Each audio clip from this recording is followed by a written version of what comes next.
Ucronía. Por Cortés del Monte. Estimado James Ray, bienvenido a la Fundación Preserve. Así de escueto fue el comienzo del mensaje que recibí el mismo día de mi 80 cumpleaños. No habían pasado ni 2 meses desde que me fuera concedido el Premio Nacional al Talento Joven en la categoría de Psicología por mis estudios sobre la predictibilidad del comportamiento humano con base en los millones de registros almacenados sobre nuestra conducta, decisiones y entorno o, como yo lo llamé, postcomportamiento. He de reconocer que, aunque mis conclusiones fueron bastante novedosas, jamás pensé en que fuera aceptada mi solicitud de empleo en Preserve, la mayor compañía mundial sobre la conservación del planeta. En verdad, y sin querer aparentar falsa modestia, mi trabajo no requirió de un esfuerzo considerable por mi parte. Actualmente, todos los detalles de nuestra vida están grabados en enormes bases de datos que contienen toda la información desde que nacemos, como por ejemplo, dónde estamos, con quién, qué estamos haciendo, los datos climáticos de nuestro entorno, nuestras constantes vitales y cualquier cosa que podamos llegar a imaginar. Todo estaba ahí, yo solo tuve que encontrarlo y conectarlo para buscarle cierto significado. Decidí ir de adelante atrás. Primero busqué acontecimientos importantes realizados por las personas, como asesinatos, accidentes, robos o hechos más positivos, como pedidas de matrimonio o licitaciones de nacimiento. Entonces fui tirando del hilo hacia atrás en el tiempo, para ver qué había en común en todos los casos similares. Esto no tendría sentido si se trabajara basándose en un único acto o individuo, ni siquiera lo tiene si se tratan de miles. Pero, si tienes acceso a la base de datos donde se encuentra almacenado todo lo mesurable desde hace más de 500 años, la estadística se convierte en una bola de cristal donde poder ver qué decisión tomará un individuo en cada momento entre las diversas que se le presenten o, incluso, poder predecir con antelación suficiente la probabilidad de que alguien concreto realice un determinado acto. El postcomportamiento es un arma tan poderosa que me extrañó que fuera aceptado para comenzar a trabajar por la conservación del planeta y que nadie hubiera intentado, a través de suculentas ofertas, el que yo no estuviera ahora mismo sentado en las oficinas de Preserve.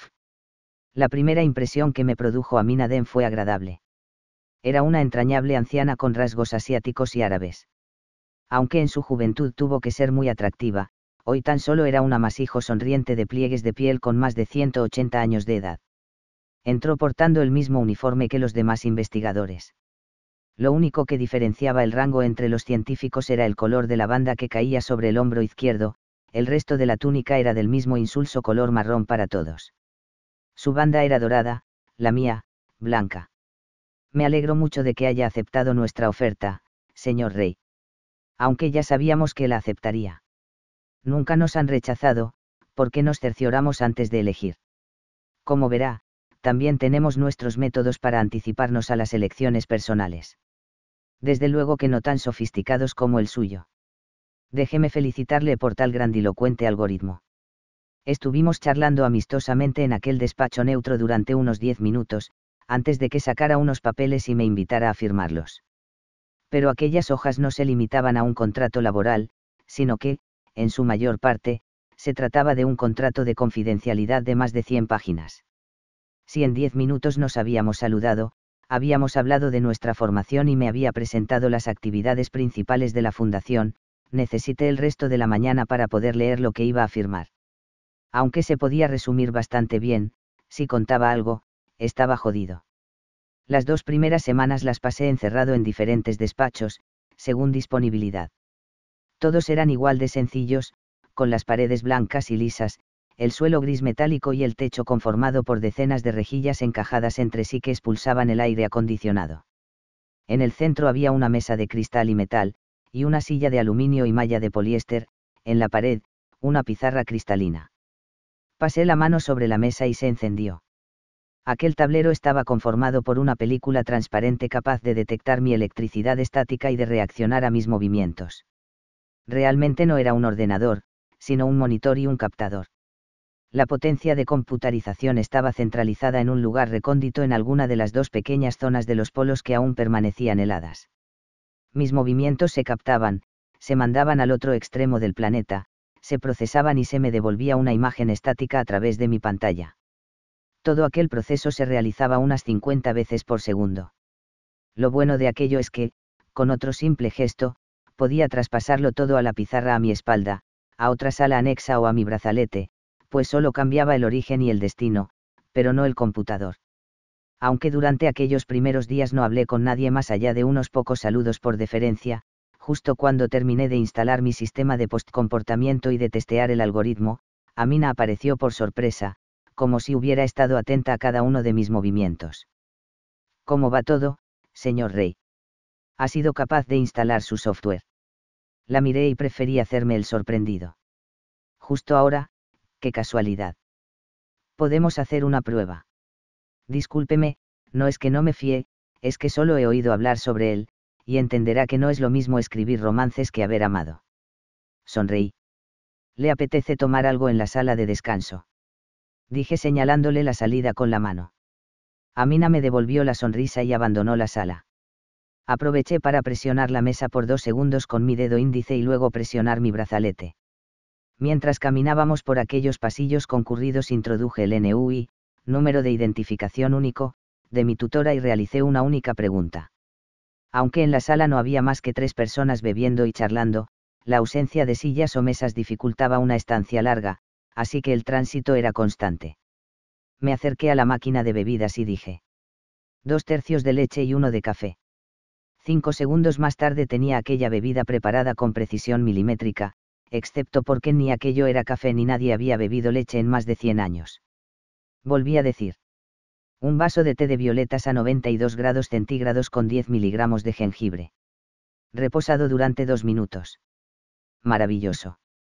El nivel de detalle es increíble, me comentó Amina mientras yo daba un sorbo de mi café. 2 minutos después, ambos estábamos tomando nuestras bebidas y yo ya había sido destinado a mi nuevo puesto. Desde que ingresé en Preserve pensaba que sería asignado a un proyecto de la rama Mendel sobre la mejora genética de cereales o frutales, para adaptarlos al cada vez más extremo clima del exterior. En mis mejores sueños creí ingresar en el departamento Darwin y trabajar en la selección de genomas de animales. Aunque en ninguno de ellos encontraba utilidad a mi especialidad. Lo que nunca me esperé, mayormente por desconocimiento, fue entrar a formar parte de Ucronía. Las instalaciones de nuestro proyecto estaban separadas del resto en un edificio circular situado en el centro de otro toroidal, donde se encontraban los demás estudios. La seguridad, por descontado, era extrema. Antes de entrar por la única puerta de acceso ya habíamos pasado un control de huella, otro ocular y un escáner corporal. Una vez dentro, en cada puerta, debíamos identificarnos por voz. Aquel día es cuando las 6 por primera vez. Señor Rey, le presento a Nean, dijo Amina señalándome una inmensa pantalla en lo que parecía una sala de cine. Me acomodé en uno de los asientos de la tercera fila, el primero libre que encontré cerca de la pantalla, y me quedé mirando a aquella mujer a la que enfocaban todas las cámaras. Tenía el cabello pelirrojo y algo alborotado, los ojos azules, el cuerpo denso y fuerte, nariz ancha y un ligero prognatismo. Mediría cerca del 1,60 m y vestía pantalones y camisa de fino hilo blanco. Pero lo que más me llamó la atención fue la sonrisa que siempre tenía en su rostro cuando alguien interactuaba con ella. A mi lado, decenas de personas tomaban notas compulsivamente en sus dispositivos captadores. ¿Quiénes son todas estas personas?, pregunté echando un vistazo a mi alrededor. La mayor parte son psicólogos. Se dedican a visualizar a Nean las 24 horas y a tomar todos los datos posibles sobre su comportamiento. ¿Y quién es ella? Señalé a la pantalla. Es la sujeto de nuestro estudio. Está encerrada. No estoy segura de si se podría definir así. Encerrado está alguien que cree que puede ir más allá. ¿Estamos encerrados nosotros en este planeta? Probablemente sí, pues, por desgracia, la tecnología aeroespacial no ha avanzado lo suficiente para poder abandonar el sistema solar. Ella es libre dentro de su zona acotada, como lo somos nosotros, solo que la suya es más pequeña. No entiendo nada. Señor Rey, queremos saber si su postcomportamiento funcionaría con Nean. No, si no hay datos suyos desde que nació. Los hay, por eso no se preocupe. Hay más datos suyos que de ningún otro ser humano. Entonces funcionará, dije con seguridad. Amina me sonrió. Digamos que Nean es una persona especial y que debemos asegurarnos antes. En una primera fase, queremos que realice todas las pruebas que sean necesarias. La someteremos a ciertas situaciones cotidianas y comprobaremos si su reacción coincide con la prevista. ¿Con qué fin? Poder estar seguros de que sus predicciones bajo otras circunstancias serían acertadas. Esa es la segunda fase, adivinar su comportamiento ante situaciones más complejas que nos son imposibles simular. ¿Y por qué es especial, Nean? Me puso la mano en el hombro. ¿Acaso no lo somos todos? 2 días más tarde, allí estaba, siendo retransmitido en directo por un circuito cerrado de televisión. Me sentía como un actor importante. Estaba más nervioso por la sensación de ser observado que por estar a punto de conocer a la sujeto del estudio. Hola, Nean, saludó Amina desde el otro lado de la mesa. Hola, Amina. ¿Qué tal se encuentra de su dolor de espalda? Bueno, ya sabes que, aunque la medicina sea capaz de curar casi cualquier enfermedad, no es capaz de curar un dolor de espalda. Todavía seguimos siendo humanos, de momento. Nean sonrió con sinceridad e inocencia. Apenas era algo mayor que una adolescente. Quiero presentarte a mi nuevo compañero, el señor James Ray. Hola, James. Dijo agitando enérgicamente su mano desde el otro lado. Era la primera vez que alguien me llamaba James en la fundación. Pareces joven. Has salido hace poco de tu formación. Amina ya me había puesto sobre aviso. Obviamente, Nean estaba siendo engañada para no salir al mundo exterior. Le hacían creer que, en la sociedad, los pocos jóvenes que había permanecían encerrados hasta completar la formación necesaria para afrontar el complejo mundo exterior. Una crueldad sin ninguna duda, que acepté y callé. Aunque no estaba mal cuidada allí dentro. Tenía mucho contacto con otras personas, tenía amigos, formación, ejercicio, lecturas y mucho espacio, incluido unos grandes jardines y un trozo de monte natural. Hasta tenía un perro llamado Sutton. Hola. Dije por fin escapándoseme una sonrisa por contagio. El señor Rey ha desarrollado un algoritmo capaz de anteponerse a ciertas decisiones que toman las personas. Funciona muy bien en el mundo exterior con los adultos, pero nos gustaría probarlo con alguien más joven. Habíamos pensado en ti. ¿Te importa? No tienes que hacer nada en especial, solo permanecer con él unas cuantas horas cada día. Claro que no. Me encanta conocer gente nueva. Ya me habían informado de su buena disposición ante cualquier petición. Si te parece bien, podemos hacer una prueba ahora mismo. Intenté mostrar iniciativa. Dijo que sí con la cabeza. Parecía una niña en sus movimientos e ingenuidad. Como va siendo hora de comer y es nuestro primer día, había pensado en pedir algo especial. ¿Qué te apetecería? Mostré mi brazalete a Amina mientras Nean se mordía el labio por el lado derecho y miraba hacia el techo. Tarta. ¿De algún sabor en especial? Chocolate. A mí también se me antojó. El sucedáneo de chocolate estaba realmente bien conseguido, o eso se decía siempre, pero dudo que nadie hubiera probado el auténtico. Amina se levantó colocándome su mano en el hombro, gesto que hacía muy a menudo, y me confirmó con la cabeza que todo estaba bien. Yo me marcho, no puedo quedarme a comer. Pero te dejo con Rey. Avisaré para que os traigan un poco de tarta. De chocolate. Mi tutora sonrió y se marchó. Las órdenes estaban claras para las primeras semanas. Tenía que pasar varias horas al día en compañía de Nean y, ante cualquier posible elección, predecirla y comprobar el éxito de mi algoritmo. Nos encontrábamos paseando por unos bellos y coloridos jardines. Los lirios estaban en su máximo esplendor, como jóvenes adolescentes que emanaban perfume en lugar de hormonas, y jugaban a mezclarse, a tocarse y a acariciarse con picardía. Nean sonreía y, de vez en cuando, daba una carrera adelantándose para observar algún pequeño insecto, que examinaba visualmente y dejaba marchar sin ni siquiera intentar tocarlo. Parecía caminar flotando sobre la hierba, evitando aplastar las zonas más pobladas, minimizando la perturbación humana. Yo a su lado parecía una máquina de arar. Hasta Sutton se mostraba más delicado que yo, olisqueando sin parar, entre piernas incluidas. Dime, dije. ¿Cómo? Preguntó Nean acariciando al perro. Ibas a preguntarme algo, señalé a mi brazalete. ¿Cómo es el mundo ahí fuera? ¿No te han contado nada? Por supuesto que sí. Pero se lo pregunto a todos los que conozco. ¿Y por qué quieres saber más? Porque cada visión es diferente. Es mucho más bonito este lugar, créeme. Fuera no hay tantas flores ni plantas. Todo está muy seco. Solo en los edificios verás jardines. El clima es insoportable, demasiado calor por el día, demasiado frío por la noche. Vivimos en un mundo de demasiados, pero ninguno de ellos bueno. Demasiada gente, demasiada pobreza, demasiada hambre, demasiada tristeza. Paré de hablar al ver que Nean estaba llorando. ¿Qué te ocurre? Es muy triste lo que cuentas. ¿Cómo puede estar pasando eso? Bueno, Preserve trabaja para revertir la situación. Aquí desarrollamos cultivos más resistentes y eficientes. O recuperamos animales extintos.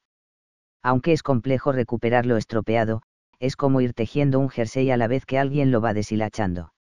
En esta vida es más fácil deshacer que construir, por desgracia. Pero no te preocupes, somos obstinados y no pararemos hasta que todo mejore. Parece que la función de Preserve la animó un poco. Volvamos al edificio, ¿qué te apetecería hacer? Vemos una película antigua. Mis preferidas son las del siglo XX. Miré mi brazalete y comprobé que mi algoritmo seguía funcionando, pero eso yo ya lo sabía. No creía necesario estas pruebas.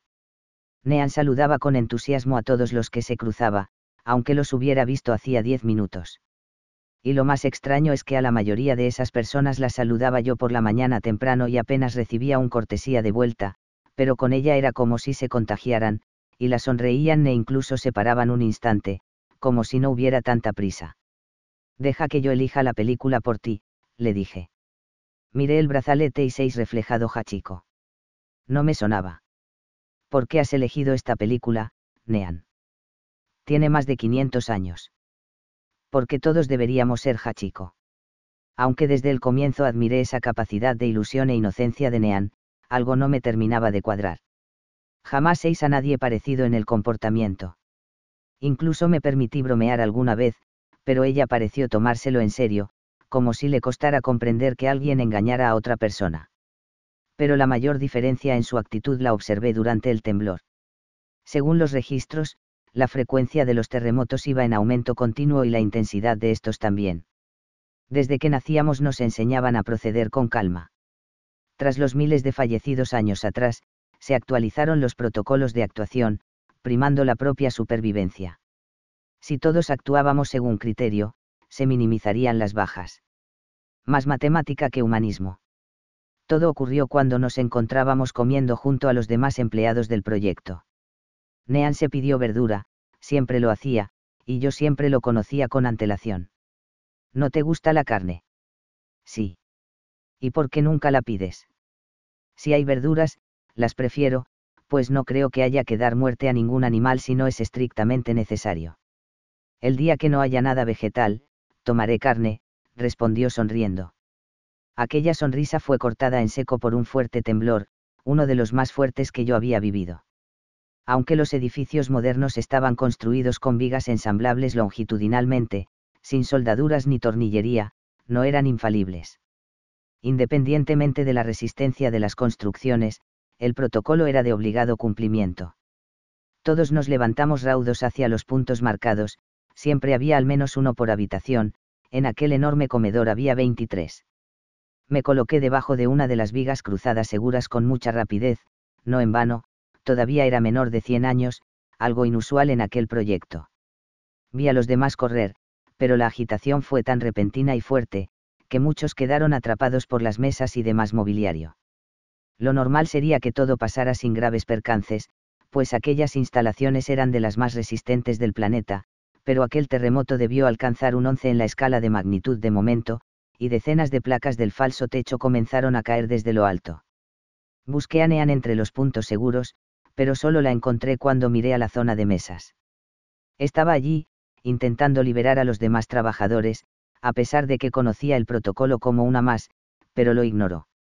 Lo más curioso era ver cómo cuando rescataba a alguien atrapado, éste corría a ponerse a salvo y no se paraba a ayudar a los demás, actuando fieles a lo dictaminado. De repente, parte del techo cayó sobre ella. Me aferré fuertemente a las vigas seguras y cerré los ojos, esperando a que todo pasara cuanto antes. Solo pude oír sirenas y estruendos fuera de mi cabeza, pero todas quedaron aplacadas con el ruido de mi conciencia. Me sentí fatal por estar allí, donde debía estar. Me sentí fatal por seguir las órdenes. ¿Qué clase de órdenes te hacen sentir mal? No mal, inhumano. La señal de alarma cesó, pero yo aún tardé varios segundos en abrir los ojos. La mayoría estaban reunidos en los puntos estipulados, pero una veintena de compañeros gritaban y se dolían entre los escombros. Algunos ni siquiera parecían quejarse, estaban muertos. Cuando el shock inicial se pasó, corrimos a auxiliar a las víctimas. Yo busqué a Nean, pero no las 6. Fue Sutton quien me indicó el lugar exacto a través de fuertes ladridos. Comencé a remover escombros, focos y placas, ayudado por el perro, que parecía más desesperado que yo. Sentí una angustia que me quemaba las entrañas mientras me dejaba la piel, literalmente, en aquella búsqueda, cortándome las manos y brazos con el metal quebrado. Al final di con ella. Un sanitario. Grité. Localicé a Amina en uno de los despachos. Estaba allí, sentada como si nada. Como si lo ocurrido no le hubiera influido, y eso que no habían pasado ni 48 horas desde la muerte de Nean. Hola, señor Rey. James, por favor. ¿Qué tal los brazos? No es nada grave. Me alegro. Me quedé mirándola, esperando que dijera algo. ¿Ocurre algo, señor Rey? Creo que merezco una explicación. Nean ha muerto. Es una pena, sí. Era una gran muchacha. Por suerte nos dio tiempo a realizar las pruebas suficientes para garantizar que su algoritmo funciona bien con ella. Las pruebas. ¿Es eso todo lo que le preocupa? Amina se incorporó con seriedad y cerró la puerta. Creo que no es consciente de la importancia del proyecto Ucronía.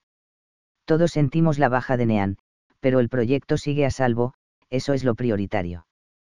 Pues convénzame de la importancia. ¿Por qué Nean era tan especial? Me sorprende que aún no se haya dado cuenta. Es curioso cómo las grandes mentes se convierten en mediocres cuando las sacas de su campo. No vio sus rasgos. No le dijo nada el nombre de Nean. Intenté pensar, pero no encontré relación alguna. Nean viene de Neandertal, señor Rey. Aquella confesión me dejó mudo. ¿Por qué cree que necesitábamos corroborar la eficiencia de su algoritmo con ella si estábamos seguros de su funcionamiento con los demás? Porque ella no era como nosotros, no era sapiens. Teníamos que estar seguros. ¿Cómo iba a haber un neandertal entre nosotros? Su genoma no es un secreto hoy en día. Tan solo tuvimos que modificar los genes de un óvulo y fecundarlo. Tuve que ocupar la silla que había dejado libre Amina. No me encontraba bien. ¿Y la habéis criado durante todos estos años? Correcto. Desde que nació venimos estudiando todos sus movimientos. Necesitábamos saber cómo era la parte genética de su comportamiento. Un trabajo arduo y con poca probabilidad de certeza en nuestras conclusiones. Hasta que apareció usted y su algoritmo. ¿Para qué gastar tanto dinero en saber cómo eran los neandertales? ¿Conoce usted la teoría de la evolución errónea? Algo he leído, sobre procesos evolutivos que no son necesariamente los mejores, pero que fueron los que triunfaron. Ahora piense en la situación actual del planeta. Llevamos siglos matándolo sin hacer nada, porque siempre creímos que nuestro intelecto nos salvaría. Antes confiábamos en los viajes espaciales para terminar huyendo de planeta en planeta, hasta agotar todos los recursos y saltar a otro nuevo. Pero la ciencia es caprichosa, y aquí seguimos, al borde de la extinción. Los cálculos de Preserve nos dicen que, a pesar de nuestros esfuerzos por recuperar y mejorar animales y plantas, en menos de 400 años nos extinguiremos, porque está más que demostrado que somos incapaces de variar nuestro comportamiento destructivo de forma radical. Ante lo evidente, algunos genetohistoriadores empezaron a desarrollar la teoría de que el triunfo del Homo sapiens sobre el Neandertal fue un error evolutivo. Después de años estudiando la causa de su extinción, casi todas las conclusiones nos llevan al mismo punto. El sapiens se aprovechó del instinto colaborador y conservador del Neandertal para engañarlo y dominarlo hasta su desaparición. Este comportamiento puede comprobarse sin ninguna duda mirando nuestros más que cuestionables hitos como especie, contaminación, guerras, enfermedades, egoísmo y extinción masiva. Ante la desesperación de Preserve por garantizar la supervivencia, se creó el proyecto Ucronía como máxima prioridad y, probablemente, última oportunidad de revertir el lógico curso de la historia. Todo me daba vueltas en aquella austera habitación. ¿Y cómo van a lograr revertirla? El objetivo era crear un neandertal y asegurarnos de que su naturaleza no era tan destructiva como la nuestra. Por eso creamos a Nean y le contratamos a usted. Cuando estuviéramos seguros de que su algoritmo funcionaba, podríamos recrear situaciones más específicas y comprobarlo. Pero no se puede crear una estadística en base a un solo individuo. Existen más de 100, señor Rey. Nean solo era el espécimen dedicado a probar su sistema. Ahora es cuando se recrearán las situaciones que realmente nos interesan y en la que estarán implicados todos los individuos. Y si todo va como lo esperado, piensan crear neandertales e integrarlos en nuestra sociedad para que de algún modo nos veamos influidos por su naturaleza menos intrusiva. Eso no funcionaría. Probablemente, se produciría una segunda extinción de su especie y, aunque funcionase, se tardaría demasiado en notar un cambio significativo. Todavía no es usted consciente de que si se produce cualquier fallo o retraso, todo se terminó. Entonces, ¿cuál es el plan? Revertir el error evolutivo. Hoy en día, más del 80% de los nacimientos son por inseminación artificial. El plan es sencillo, se inocularán embriones modificados con genes neandertales en todas las intervenciones. En pocas palabras, garantizaremos nuestra supervivencia a través de nuestra propia extinción. Usted forma parte del mayor hito científico de la historia, cambiaremos nuestra especie. En ese instante me desmayé y me caí al suelo. La siguiente semana la pasé encerrado en mi dormitorio, sin más contacto que el visual cuando me desplazaba a por comida, salvo por Sutton. Adopté al perro tras la muerte de Nean y era el único al que no me importaba mirar a los ojos. Me encontraba contrariado, pues posicionarte ética o filosóficamente ante un objetivo como el de Ucronía no era sencillo. Sé que está mal crear individuos como meros instrumentos de estudio, aunque fueran tratados correctamente. Pero, quizás, el fin justificaba los medios, pues no creábamos ratas de laboratorio, humanas, para nuestra supervivencia, sino para devolverles la vida que una vez le arrebatamos y entregarle en herencia a nuestra sociedad. El dolor de cabeza era constante. Decidí salir a pasear con Sutton fuera de las instalaciones. El aire era cálido a pesar de ser invierno, de que era de noche y de que nos encontrábamos en algún lugar anteriormente conocido como los países nórdicos. En un par de horas un frío helador lo cubriría todo y los aires acondicionados actuarían como bombas de calor. Nos desviamos de la zona poblada por enormes construcciones en altura, aún en reparación tras el terremoto, y caminamos por el prado de arbustos. Sutton corría a mi alrededor, se alejaba y volvía hacia mí de forma espontánea. Me senté bajo las estrellas, agarré un palo y se lo lancé repetidamente mientras intentaba ordenar mis pensamientos. En un determinado instante, activé mi brazalete. Me conecté al servidor y accedí como administrador al sistema de postcomportamiento. Ucronía ya había comenzado las pruebas definitivas con los otros neandertales. Les había dado acceso como usuarios, aunque preferí no involucrarme en el proceso. Pero seguía siendo el único con acceso total, y aún lo mantenía encriptado. Sabía que en mis manos estaba pararlo todo. Miré de nuevo las estrellas. Éramos insignificantes en aquel infinito. No éramos más que una partícula minúscula del todo. Nadie notaría nuestra ausencia. Quizás, la extinción era nuestro destino. No se puede jugar a cambiar especies. Aquello era una aberración que no podía salir bien por su complejidad. Entré al menú de Sistemas, y mantuve mi dedo sobre Desinstalar. Entonces, Sutton me interrumpió trayéndome de vuelta el palo. Lo soltó a mis pies, se sentó y me miró fijamente mientras jadeaba con la lengua fuera. Apagué el brazalete. Lo comprendí al ver a aquel fiel animal. Ya lo habíamos hecho con anterioridad, hacía miles de años, cuando apenas estábamos avanzados, y no nos fue tan mal. Sutton era la prueba fehaciente de ello, hoja chico.